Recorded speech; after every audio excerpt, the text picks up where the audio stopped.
ॐ कौसल्या सुप्रजा रामपूर्वा सन्ध्या प्रवर्तते उत्तिष्ठ नरशार्दूल कर्तव्यं दैवमान्धिकम् कौसल्या सुप्रजा रामपूर्वा सन्ध्या प्रवर्तते उत्तिष्ठ नरशार्दूल कर्तव्यं दैवमान्धिकम् उत्तिष्ठोत्तिष्ठ गोविन्द उत्तिष्ठ गरुडध्वज उत्तिष्ठ कमलाकान्ता त्रैलोक्यं मङ्गलं कुरु उत्तिष्ठोत्तिष्ठ गोविन्द उत्तिष्ठ गरुडध्वज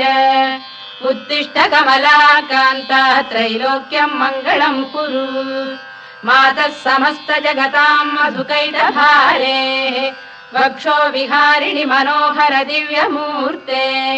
श्रीस्वामिनि श्रुत जनप्रियदानशीले श्रीवेङ्कटेश दयिते तव सुप्रभातम् मातः समस्त जगतां मधुकैटभारे वक्षो विहारिणि मनोहर दिव्यमूर्ते श्रीस्वामिनि श्रुत जनप्रियदानशीले श्रीवेङ्कटेश दयिते तव सुप्रभातम् तव सुप्रभातमरविन्दलोचने भवतु प्रसन्नमुखचन्द्रमण्डले विधिशङ्करेन्द्रवनिताभिरर्चिते वृषशैलनाथ दयिते दयानिधे अत्र्यादिसप्तऋषयः समुपास्य सन्ध्याम् आकाशसिन्धुकमलानि मनोहराणि आदाय पादयुगमर्चयितुम् प्रपन्नाः शेषाद्रिशेखर विभो तव सुप्रभातम् पञ्चाननाब्ज भव षण्मुखवासवाद्याः त्रैविक्रमादिचरितम् विबुधास्तुवन्ति भाषापतिः पठति वासरशुद्धिमारात् शेषाद्रिशेखर विभो तव सुप्रभातम्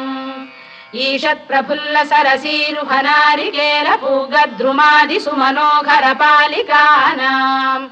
आवाति मन्दमनिलः सह दिव्यगन्धैः शेषाद्रिशेखर विभो तव सुप्रभातम् उन्मील्य नेत्रयुगमुत्तम पञ्जरस्थाः पात्रावशिष्टकदलीफलपायसानि भुक्त्वा सलीलमथकेलिशुकाः पठन्ति शेषाद्रिशेखर विभो तव सुप्रभातम् तन्त्री प्रकर्ष मधुरस्वनया विपञ्च गायत्यनन्दचरितं तव नारदोऽपि भाषा समग्रमसहृत्करचाररम्यम् शेषाद्रिशेखर विभो तव सुप्रभातम् भृङ्गावळी च मकरन्दरसानुविद्ध झङ्कारगीतनिनदैः सह सेवनाय गिर्यात्युपान्त सरसी कमलोदरेभ्यः शेषाद्रिशेखर विभो तव सुप्रभातम् योषा गणेन वरदध्नि विमथ्यमाने घोषालयेषु दधिमन्थन तीव्र घोषाः रोषात् कलिम् विदधते ककुभश्च कुम्भाः शेषाद्रिशेखर विभो तव सुप्रभातम्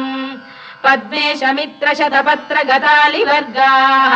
हर्तुम् श्रियम् कुवलयस्य निजाङ्गलक्ष्म्या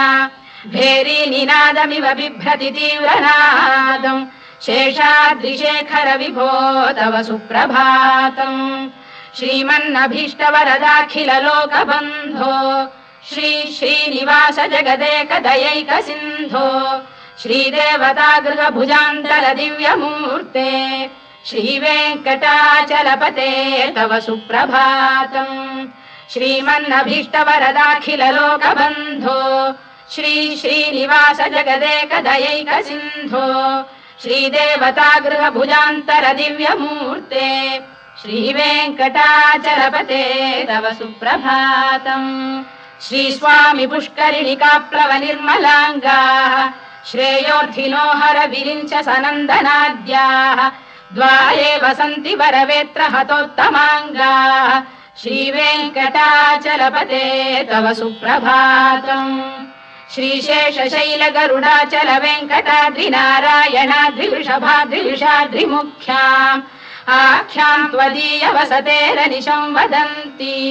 श्रीवेङ्कटाचलपते तव सुप्रभातम् सेवा परा शिव सुरेश कृशानुधर्म रक्षोऽम्बुनाथ पवमान धनाधिनाथाः बद्धाञ्जलि प्रविलसन् निज शीर्षदेशाः श्रीवेङ्कटाचलपते तव सुप्रभातम् घाटीषु देवि खगराज मृगाधिराज नागाधिराज गजराज हयाधिराजाः स्वस्वाधिकारमहिमाधिकमर्थयन्ते श्रीवेङ्कटाचलपते तव सुप्रभातम् सूर्येन्दुभौम बुधवाक्परिकाव्यसौरिस्वर्भानुकेतु दिविषत्परिषत्प्रधानाः त्वद्दासदासचरमावधिदासदासाः श्रीवेङ्कटाचलपते तव सुप्रभातम् त्वत्पादधूलिभरितस्फुरितोत्तमाङ्गाः स्वर्गापवर्गनिरपेक्ष निजान्तरङ्गाः कल्पागमाकलनयाकुलताम् लभन्ते श्रीवेङ्कटाचलपते तव सुप्रभातम् त्वद्गोपुराग्रशिखराणि निरीक्षमाणाः स्वर्गापवर्गपदवीम् परमाम् श्रयन्तः मर्त्या मनुष्य भुवने मतिमाश्रयन्ते श्रीवेङ्कटाचलपते तव सुप्रभातम् श्रीभूमिनायक दयादिगुणामृताब्धे देवाधिदेव जगदेक शरण्यमूर्ते श्रीमन्ननन्त गरुडाधिभिरर्चिताङ्घ्रे श्रीवेङ्कटाचलपते तव सुप्रभातम् श्रीपद्मनाभ पुरुषोत्तम वासुदेव वैकुण्ठ माधव जनार्दन चक्रपाणे श्रीवत्स चिह्न शरणागत पारिजात श्रीवेङ्कटाचलपते तव सुप्रभातम् कन्दर्पदर्पहर सुन्दर दिव्यमूर्ते कान्ताकुजाम्बुरुह कुड्मललोल दृष्टे कल्याण निर्मल गुणाकर दिव्य कीर्ते श्रीवेङ्कटाचलपते तव सुप्रभातम् मीनाकृते कमठकोल नृसिंहवर्णिन् स्वामीन् परश्वत तपोधन रामचन्द्र शेषांश रामयदुनन्दन कल्किरूप श्रीवेङ्कटाचलपते तव सुप्रभातम् लीलालवङ्ग घनसार सुगन्धितीर्थम् दिव्यम् वियस्सरिति हेम घटेषु पूर्णम् धृत्वाद्य वैदिक शिखामणयः प्रहृष्टाः तिष्ठन्ति वेङ्कटपते तव सुप्रभातम्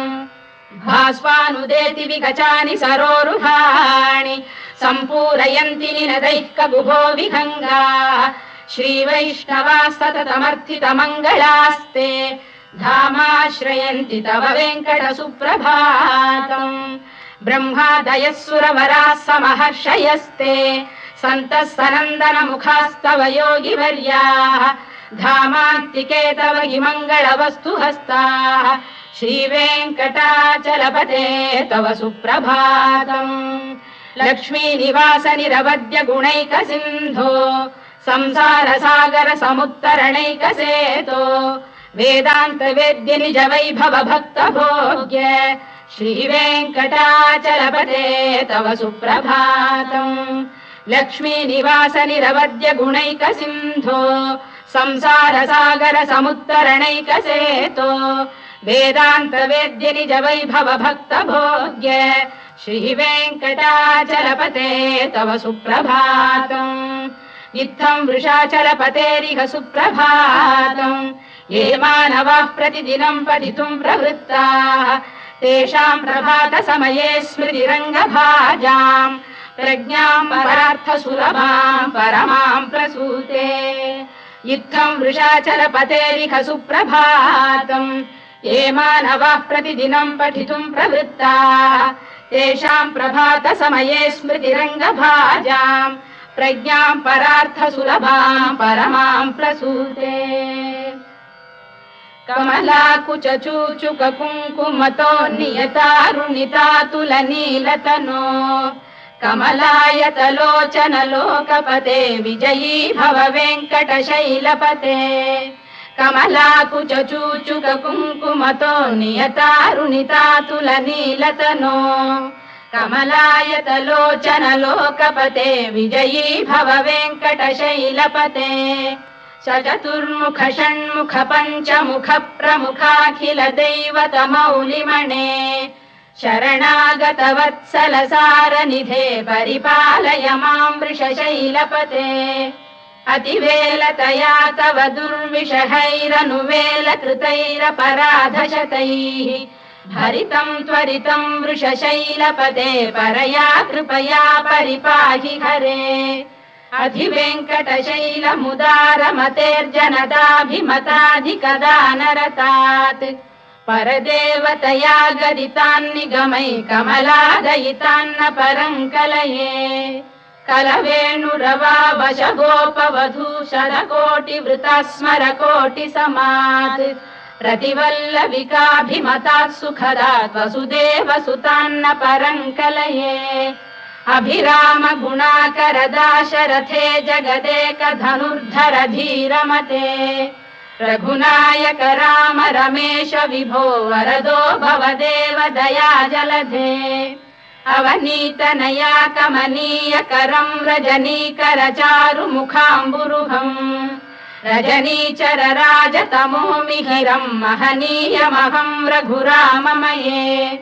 सुमुखं सुहृदं सुलभं सुखदं स्वनुजं च सुखायममोघशरम् अपहाय रघुद्वहमन्यमहं न कथञ्चन कञ्चन जातु भजे विना वेङ्कटेशं ननाथो ननाथः सदा वेङ्कटेशं स्मरामि स्मरामि हरे वेङ्कटेश प्रसीद प्रसीद प्रियं वेङ्कटेश प्रयच्छ प्रयच्छ विना वेङ्कटेशं ननाथो ननाथः सदा वेङ्कटेशं स्मरामि स्मरामि हरे वेङ्कटेश प्रसीद प्रसीद प्रियं वेङ्कटेश प्रयच्छ प्रयच्छ अहं दूरतस्ते पदाम्भोजयुग्म प्रणामेच्छयागत्य सेवां करोमि सकृत्सेवया नित्यसेवा फलं त्वं प्रयच्छ प्रयच्छ प्रभो वेङ्कटेश अज्ञानिना मया दोषानशेषान् विहितान् हरे क्षमस्वत्वं शेषशैलशिखामणे अज्ञानिना मया दोषानशेषान् विहितान् हरे क्षमस्वत्वं शेषशैलशिखामणे ईशानां जगतोऽस्य वेङ्कटपतेर्विष्णोः परां प्रेयसीं तद्वक्षस्थलनित्यवासरसिकां तत्क्षान्तिसंवर्धिनीं पद्मालङ्कृतपाणिपल्लवयुगां पद्मासनस्थां श्रियम् वात्सल्यादिगुणोज्ज्वलां भगवतीं वन्दे जगन्मातरम् ईशानां जगतोऽस्य वेङ्कटपतेर्विष्णोः परां प्रेयसीं तद्वक्षस्थलनित्यवासरसिकां तत्क्षान्तिसंवर्धिनीं पद्मालङ्कृतपाणिपल्लवयुगां पद्मासनस्थां श्रियम् वात्सल्यादिगुणोज्ज्वलां भगवतीं वन्दे जगन्मातरम्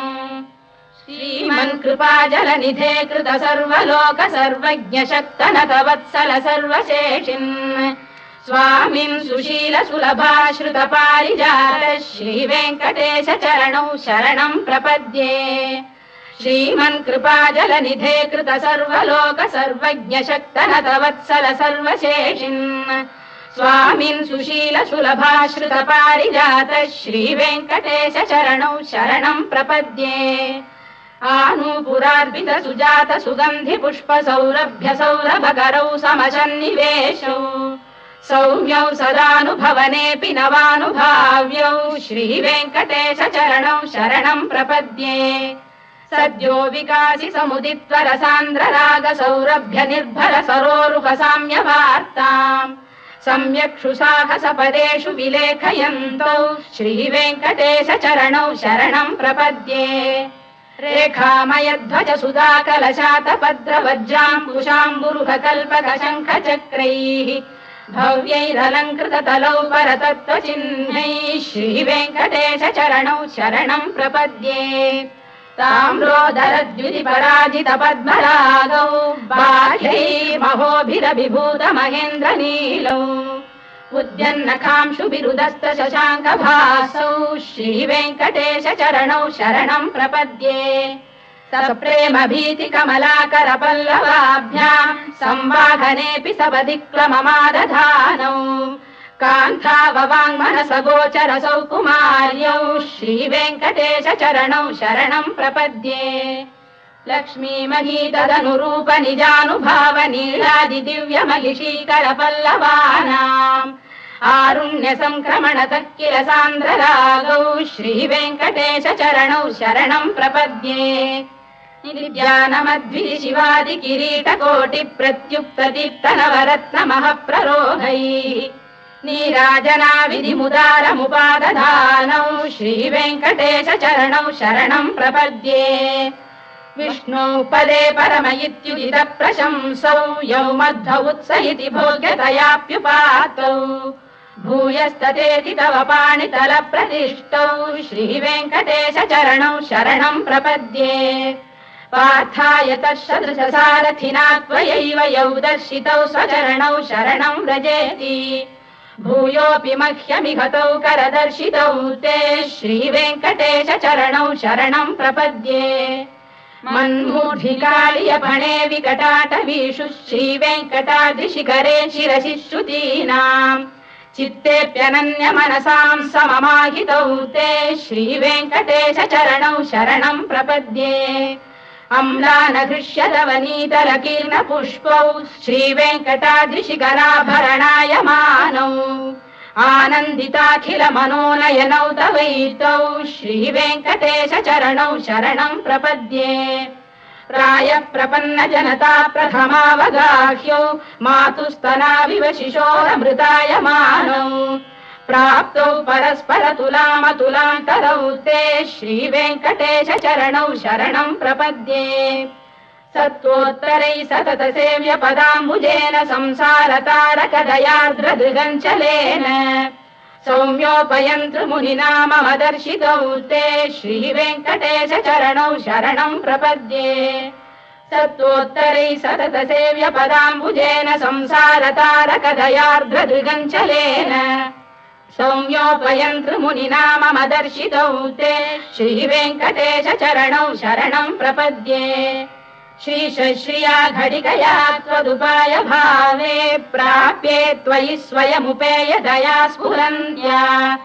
नित्याश्रिताय निरवद्य गुणाय तुभ्यं स्यां किङ्करो वृषगिरीश न जातु मह्यम् श्रीशश्रिया घटिकया त्वदुपाय भावे प्राप्ये त्वयि स्वयमुपेय दया स्फुरन्त्या नित्याश्रिताय निरवद्य गुणाय तुभ्यम् स्यां किङ्करो वृषगिरीश न जातु मह्यम् श्रियकान्ताय कल्याणनिधये निधयेऽर्थिनाम् श्रीवेङ्कटनिवासाय श्रीनिवासाय मङ्गलम् श्रियकान्ताय कल्याणनिधये निधयेऽर्थिनाम् श्रीवेङ्कटनिवासाय श्रीनिवासाय मङ्गलम् लक्ष्मी सविभ्रमालोक सुभ्रू विभ्रम चक्षुषे चक्षुषे सर्वलोकानां वेङ्कटेशाय मङ्गलम् श्रीवेङ्कटाद्रिशृङ्गाग्रमङ्गलाभरणाङ्ग्रये मङ्गलानां निवासाय श्रीनिवासाय मङ्गलम् सर्वावयव सौन्दर्य सम्पदा सर्वचेतसां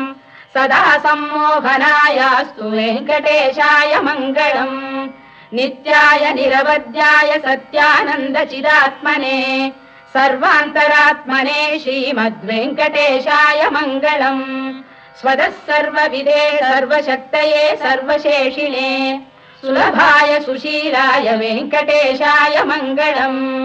परस्मै ब्रह्मणे पूर्णकामाय परमात्मने प्रयुञ्जे परतत्त्वाय वेङ्कटेशाय मङ्गलम् आकालतत्त्वमश्रान्तमात्मनामनुपश्यताम् अतृप्त्यमृतरूपाय वेङ्कटेशाय मङ्गलम्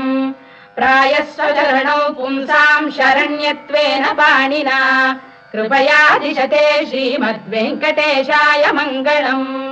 दयामृततरङ्गिण्यास्तरङ्गैरिव शीतलैः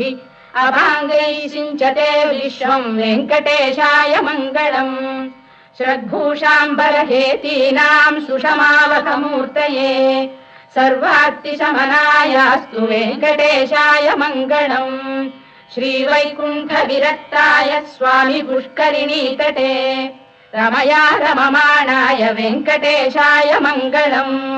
श्रीवैकुण्ठविरक्ताय स्वामी पुष्करिणीतटे रमया रममाणाय वेङ्कटेशाय मङ्गलम् श्रीमत्सुन्दरजामातृमुनिमानसवासिने सर्वलोकनिवासाय श्रीनिवासाय मङ्गलम् मङ्गलाशासनपरैर्मदाचार्य पुरोगमैः सर्वैश्च पूर्वैराचार्यैः सत्कृतायास्तु मङ्गलम्।